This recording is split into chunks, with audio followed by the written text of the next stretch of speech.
Well, I'm so happy to have two people on here who I have met slash known, and it's great to be here with two public historians as well about this amazing event that took place just a number of weeks ago. And I have Sara Nixon on. She's the director of community engagement at the Brown Homestead, and I have Alex Fitzgerald-Black on once again. I think this is like the third time Alex has been on a programming of mine. You get a medal soon, my friend. Oh, good. He is the executive director at the Juno Beach Centre Association. Thank you both for being on the podcast. I greatly appreciate your time. Thank you. My pleasure, John. So, since Alex has been on previously, I'm starting with Sara. Uh, and plus, I think the story should start with Sara. So, Sara, something happened to you a number of weeks ago. A very good thing happened to you that came in the mail. Could you please describe what came in the mail for you? Yeah, so I mean, I don't check the mail often, admittedly, maybe a couple times a month. And so when I went out to check the mail, I received this postcard that really kind of stopped me in my tracks. It kind of looked like an advertisement, so I'd kind of, wasn't going to look, then looked, and then realized that it was this really powerful story that came in the mail. It said, "He lived where you live," and I flipped it over, and it told me a story of a soldier named Private Frank Tony Lupowski, who had lived at my address, went to fight in the Second World War, and died in war. And to receive this just in this very mundane task of opening up my mail was really, really powerful. It really just stopped me in my tracks, and it immediately kind of transported me backwards in time in my own kitchen, which, when you think about it, was the same kitchen that Frank was in at some point in his life. So it was really quite powerful. So, Alex, I would love to hear from you to start us off with this whole idea of what is the He Live Where You Live campaign? So this is the actually the third time we've done done a campaign like this with the Juno Beach Centre Association. The first two times we did once for the 75th anniversary of D-Day, and then a couple of years ago for the 80th anniversary of the Dieppe raid. And Sara did such a great job of describing it. What we do is we basically go into the service files of these individuals who lost their lives during the war, and we grab an address from that. And what we want to do is connect that address, if we can, with a modern address. And in doing so, the idea is to send these postcards out and to really connect people in their local communities with this history and with the personal stories of Canadians from their own local communities who served, whose names may be on their local cenotaph, and to get them thinking and to raise awareness about the Second World War and Canada's role in the Second World War, fighting for freedom and democracy 80 years ago, and raising awareness about the anniversary. So in this case, the 80th anniversary of the end of the Second World War in Europe and the massive Canadian role in victory in Europe, but also in the liberation of the Netherlands, more specifically. This reminds me of something that I wrote during the pandemic. I'm not trying to plug my own work here. I'm just saying I wrote a piece for Defining Moments Canada where I talk about all history is local. And that really brought it back to me with this campaign where I'm like, now we're getting to introduce people to this idea of this large international history that comes down to, like Sara said, to her kitchen. And Sara, how does that kind of an effort, the postcard itself, and thinking about it, how does that change how you see where you live? Does your house take on a new kind of air to it because you realize that it itself has this kind of history attached to it?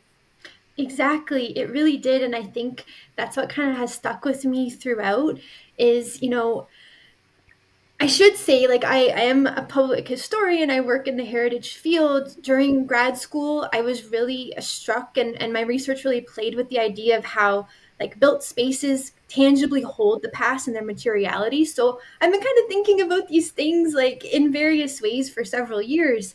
And when I moved into our house, this was about 5 years ago. I grew up in Grimsby. I know a lot of Grimsby's history. So I did some digging about the history of the area. I know that the house is it's part of like an older neighborhood, houses from 1880s, 1890s. I know that the neighborhood is kind of a working class neighborhood, and a lot of the people that lived here worked in the basket and the canning factories around the corner from us. So I kind of knew a general sense, but getting this piece in the mail really connected me to like one human being and really solidified that this place that I call home was once home to other people.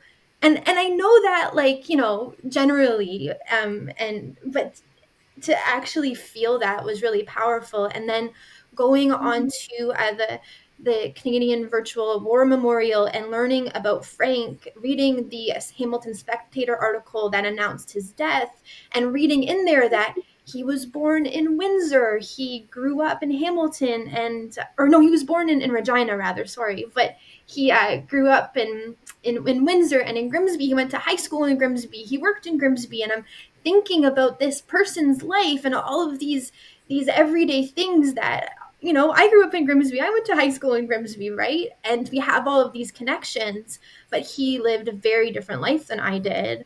And yet, when I'm in my house and I look out my window and I see the Niagara Escarpment, I know that he saw that too.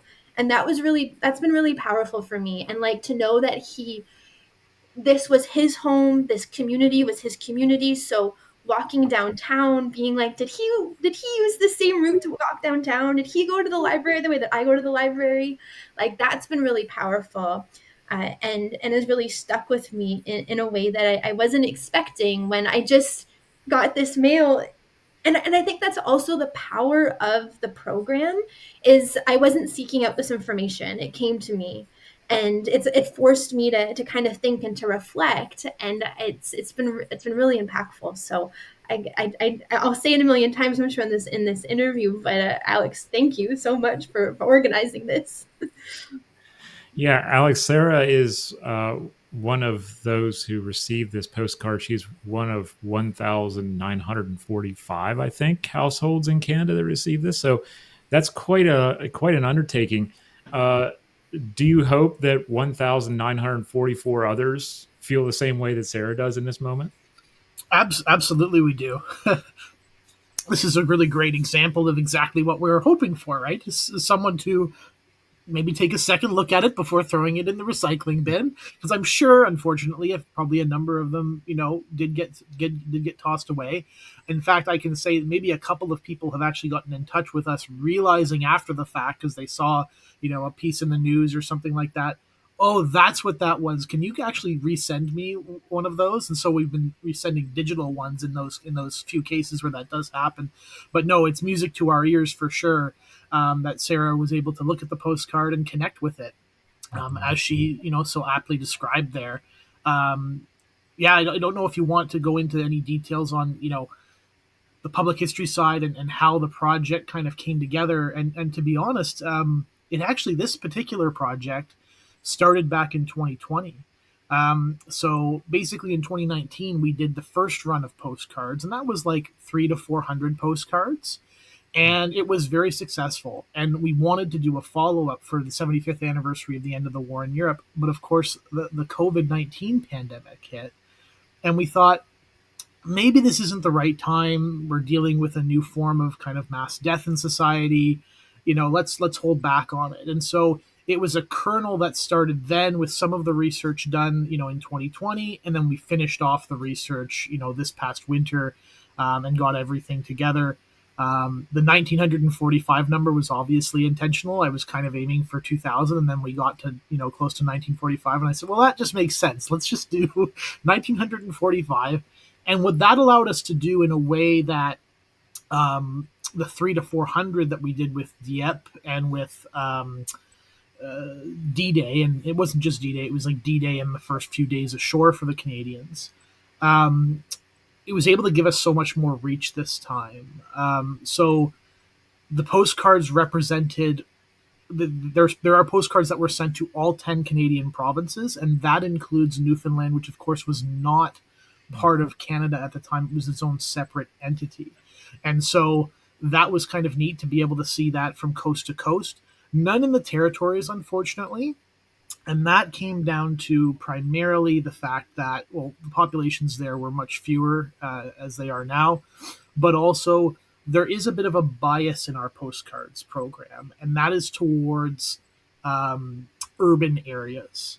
So when you do this research and you look at the attestation papers and everything, you'll find that a lot of people, especially people who joined from farming and other rural communities, they had a general delivery address or a post office delivery address, and that no longer exists today. So the 1945, while they are spread across Canada, they do tend to be focused in larger, built up communities or communities on the outskirts of those, like Grimsby, with Hamilton and that sort of thing as well. So there's some really interesting kind of historical reasons for why the distribution was the way it is, and that it really reflects, in some ways it reflects the society that existed in the 1940s, but in other ways it doesn't quite reflect it, because at the time Canada was a much more rural society than it is today. So the postcards actually probably reflect, almost in some ways, more society than today in terms of the addresses that we were able to find, because of course we found generally, when you do this research, maybe it's 1 in 3 to 1 in 2 that you find a good address for, right? Just because of those reasons, general delivery addresses, or simply addresses, street names have changed, addresses that just no longer exist. So in some cases, you I wouldn't say fudge it, but you maybe selected, like, maybe there's an apartment building now where there was one address before, and you just select one address in that apartment building or something, right? But generally speaking, and it's great that, in Sarah's case, that the address is literally the exact same home that Frank came from. Mhm. Do you have any other information on Frank? I know that you had reached out to me and asked, what name did Sarah get? And I'm like, oh, we're gonna do some behind the scenes stuff here. Do you have any more information on Frank? Absolutely. So one of the great things about the program is, on the postcards themselves.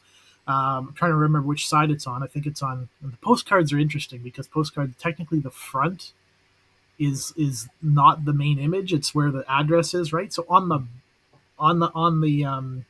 front of the postcard, where the address information is, there's a QR code, and that QR code, if you scan it, takes you to a page on our website that welcomes you to the program. Basically, there's a nice message from our president there, and it also gives you a link to Library and Archives Canada, where you can go and look up the attestation forms and the service file of the individual whose name is on the postcard.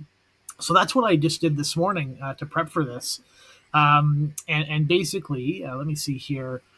So what gaps can I fill in? So one of the things I found for Frank Lipkowski is, I think he may have actually lied about his age when he joined, and that's because some of the dates don't really match on some of the files. So on Commonwealth War Graves Commission of the Canadian Virtual War Memorial, it says he was born in 1921, but in other places in his service file it says 1923.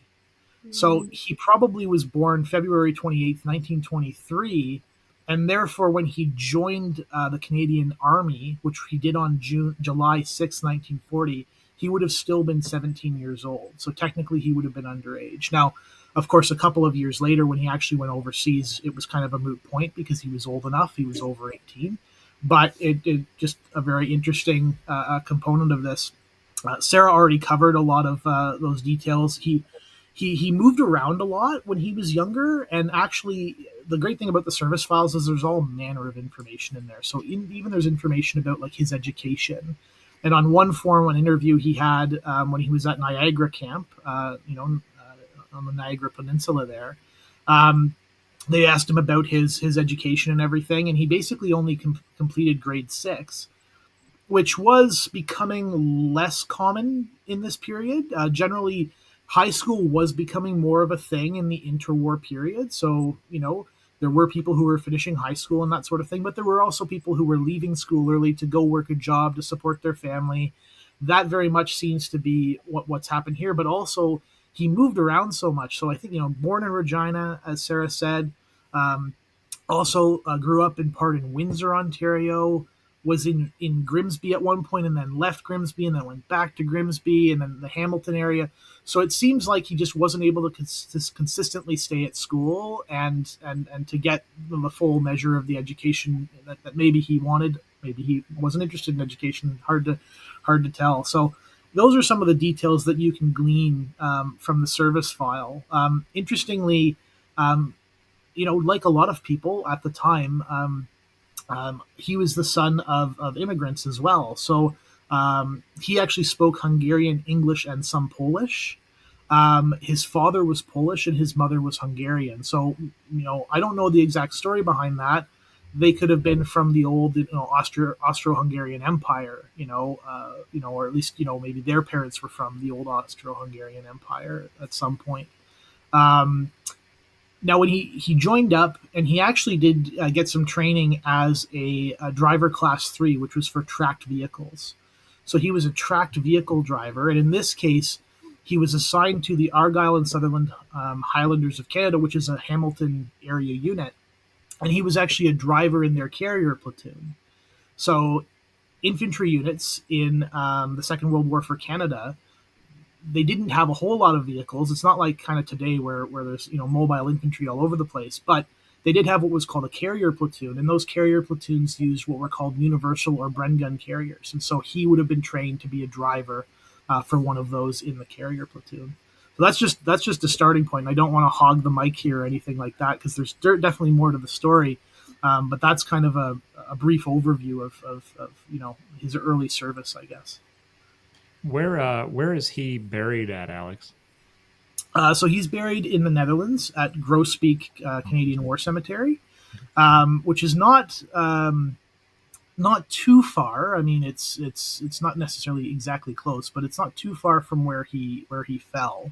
And I'd have to look up the name of the town in the Netherlands where he was killed, and make sure I pronounce it correctly. Lochem, Lochem, in the Netherlands is where he was killed. Interestingly, his service actually, so the Argyll and Sutherland Highlanders of Canada, as I said, were an infantry unit, but they were with the 4th Canadian Armoured Division.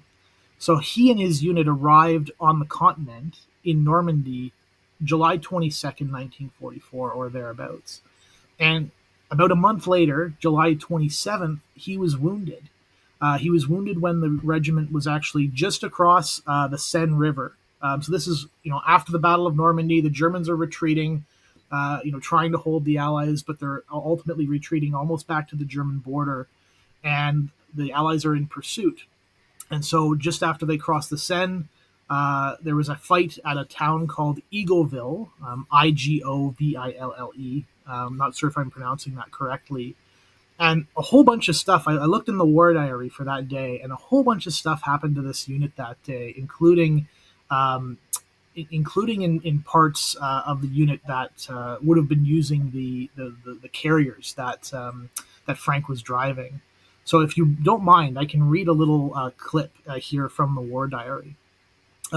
So basically, the unit had crossed this river, and there was some high ground near the town of Eagleville, and their job was to capture that high ground.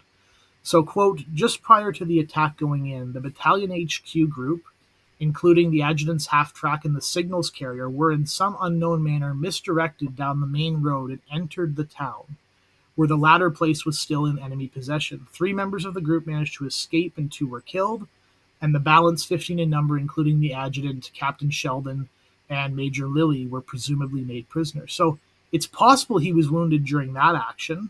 There were carriers involved, though that was probably the signals platoon. And then another paragraph, the battalion suffered 75 casualties in the action. That's the full day's fighting. Lieutenant Phillips and Sergeant Jackson of the carrier platoon were killed during a cavalry charge through a field that was giving concealment to enemy snipers. And actually, when you read the telegram received by his mother in Hamilton, she lived in Hamilton at the time, and they received the telegram almost a month later, like 3 or 4 weeks later. So it took some time, for this information to come back. He had a bullet wound to his left ear. So maybe it was one of those snipers. Mm-hmm. that had taken a shot at him when they were charging across the field. So, again, history is so fun, and being a public historian is so fun because you can take so many of these different sources, his attestation paper, the service file, the elements of the service file, including those telegrams, and the war diary. And in some cases, you can really stitch together quite an illuminating story of what happened to this individual. It's so great that we have public historians on here as a team, because now I can think about this with you, Sarah, where you're the director of community engagement. This postcard is a heck of a community engagement campaign. How has this kind of made you think about community engagement? Has like sparked it in a different way, or has it give you other ideas that maybe you would like to try in the future in your position, in your role, or something else that you're working on? Yeah, that's a great question. I think the simplicity of mail, I think, is really, really almost unique now, right? Like, everything we do is online. We're on social media, we're on email. So I think what an element that made this extra special was receiving a postcard and mail for, intentional mail.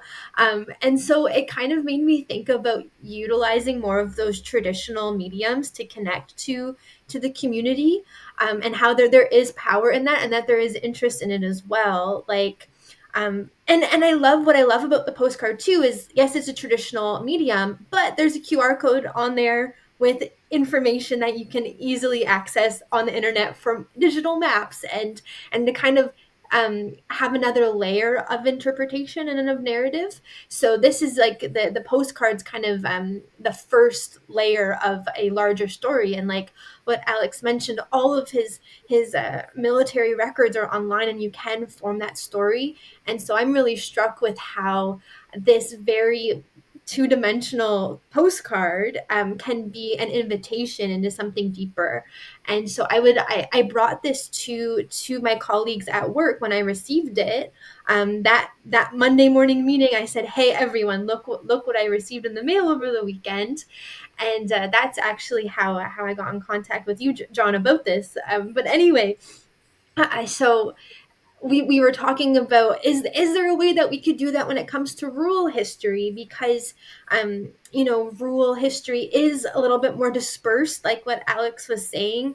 You don't have that interconnection, that ease of being tightly knit in a physical space, in an urban area like you do in a rural. So is there a way to now to kind of use traditional methods to connect people that are physically further apart but share very similar stories? Like when you think about rural Niagara, or rural history generally, like there's a lot of similarities in how people live their daily lives. And I will say it's that daily life component that I've always found really striking.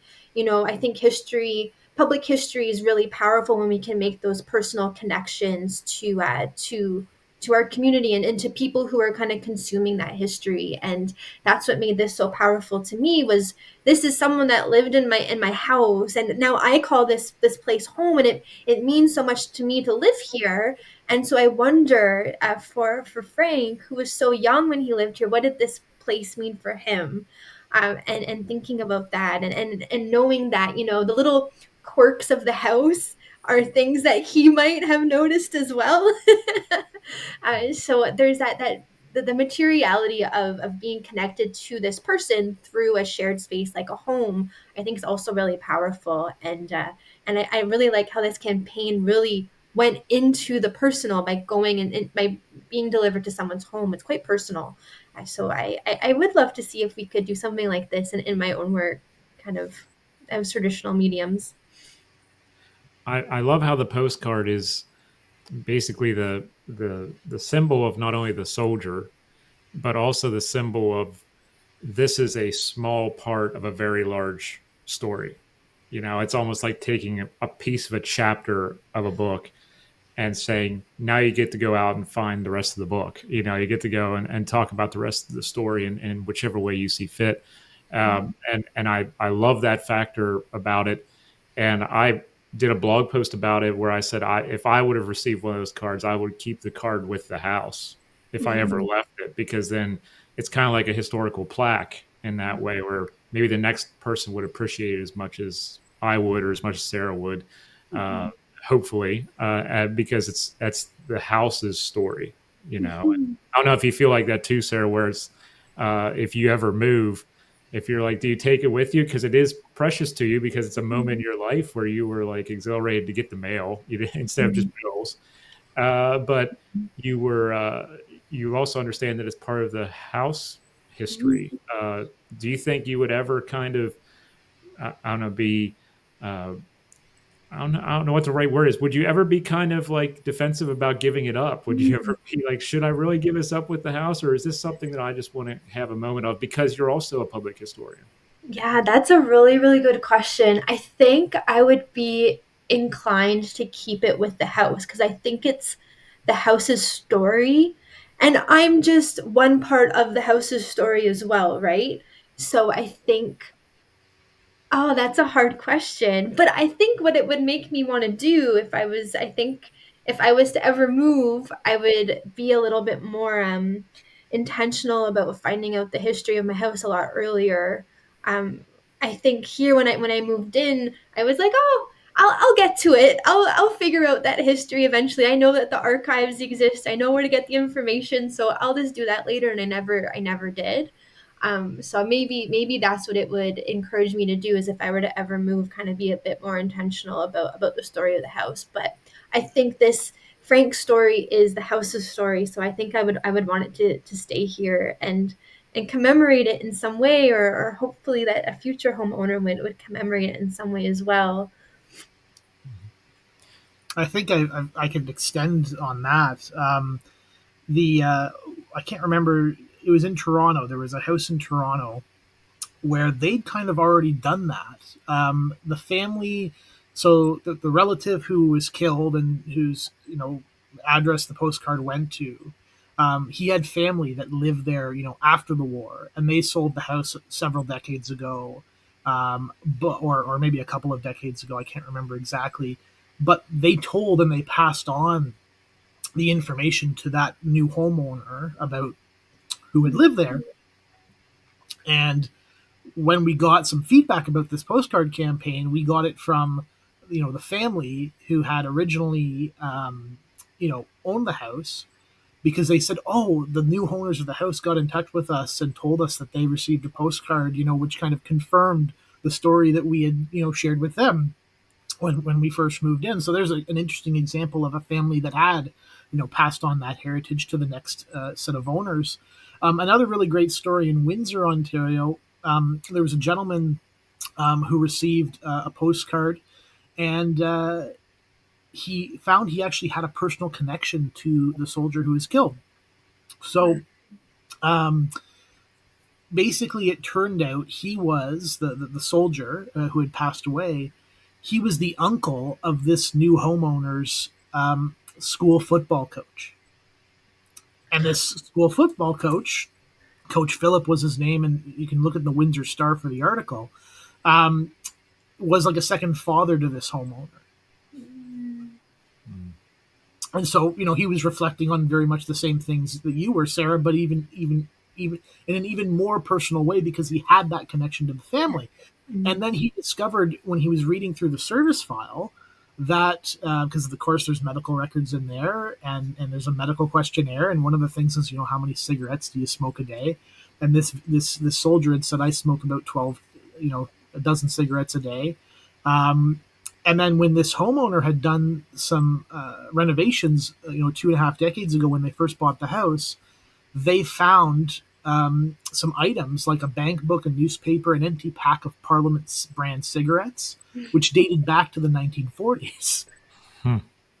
So it's pretty likely that those were the soldiers' chosen brand of cigarettes. And so there's again that extra connection, which was just he was just floored getting Mhm. that postcard and being able to share that story with his friends and family as well. So Sarah's not alone in having these sorts of reactions and in considering these sorts of things once she received the postcard.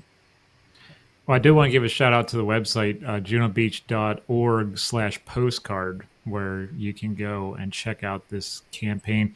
There's also a great map on there, Alex, that I want to give props to, because even if you didn't receive a postcard, you can find out areas around you that may have received a postcard. And that is also a good key to find out local history and say, wow, there were this many on this block that showed up, but also now I look at this house differently when I walk by it, or this establishment. I think that's a really great touch, Alex. Do you want to touch real quick on the website as far as that initiative is concerned? Because there's a lot going on there as well. Yeah, so junobeach.org obviously is our website, for the Juno Beach Centre, so our Second World War museum in Normandy, France. And it's a treasure trove of resources in terms of learning about Canada's Second World War history.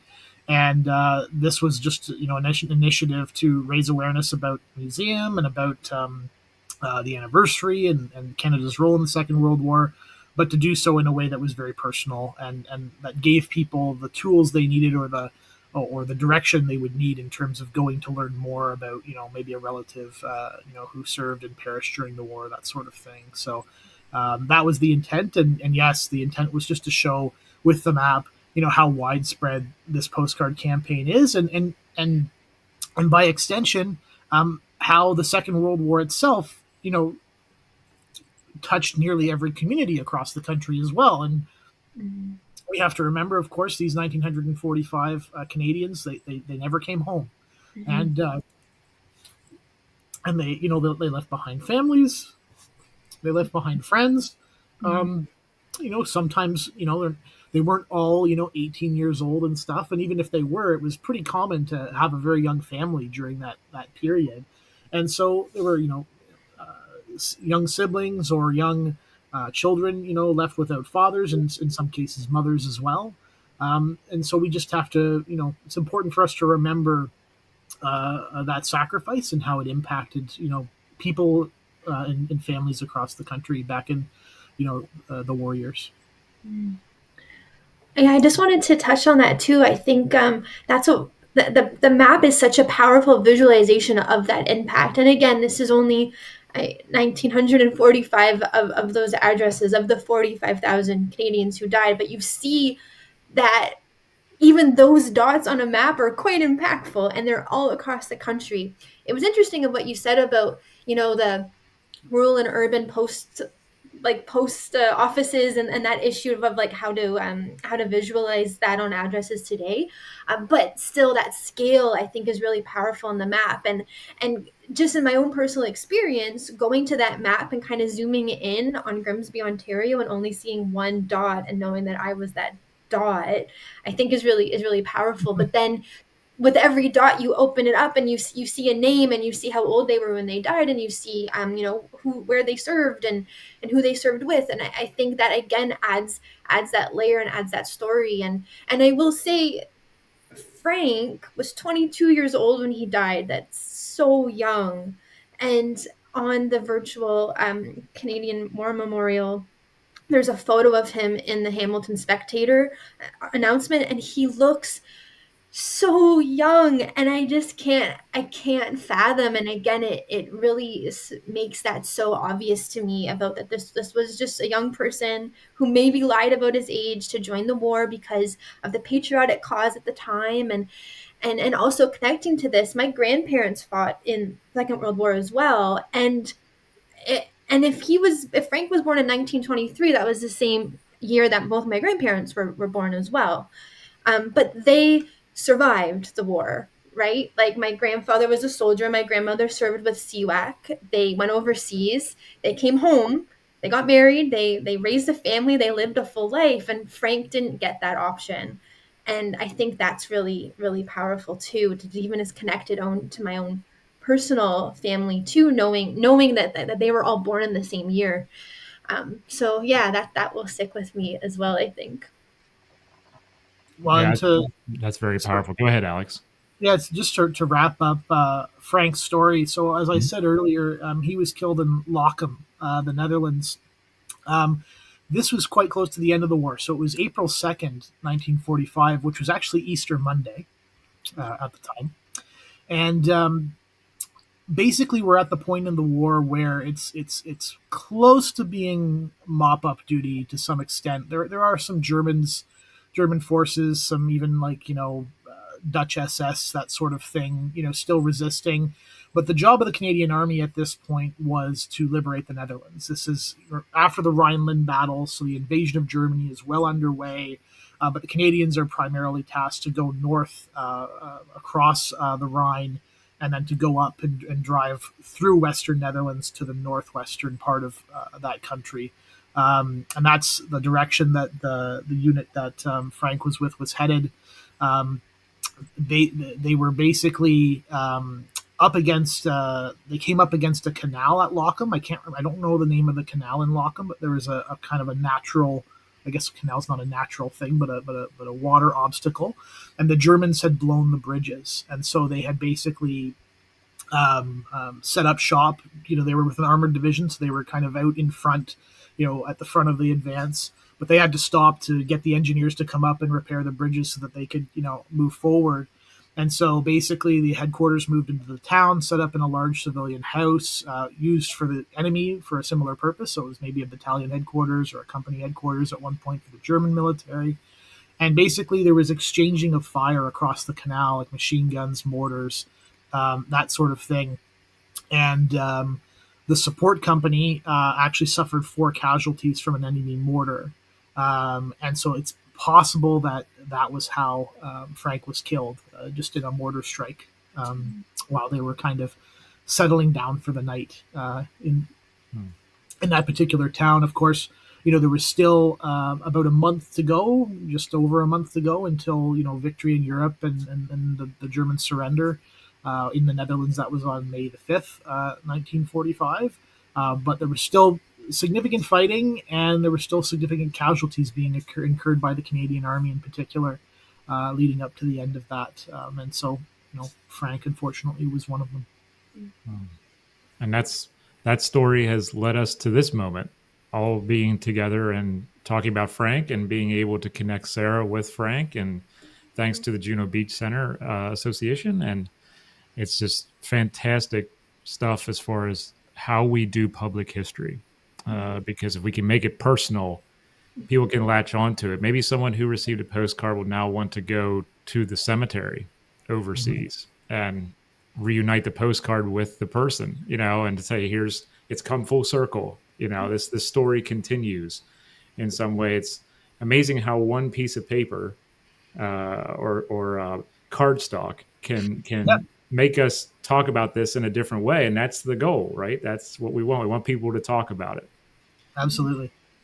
So, Sara, Alex, thank you so much for coming on the podcast. I do want to give a shout out to go check out junobeach.org. Please do that.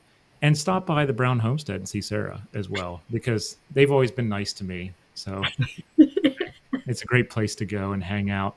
But thanks you two for coming on to talk about this amazing event and what happened with your good mail day on that day, Sara. I greatly appreciate both of you. Thank you so much. This was a lot of fun. And thank you again to Alex and everyone at the Juno Beach Centre for making this happen. It's a really, really powerful public history project. So kudos. Thanks very much.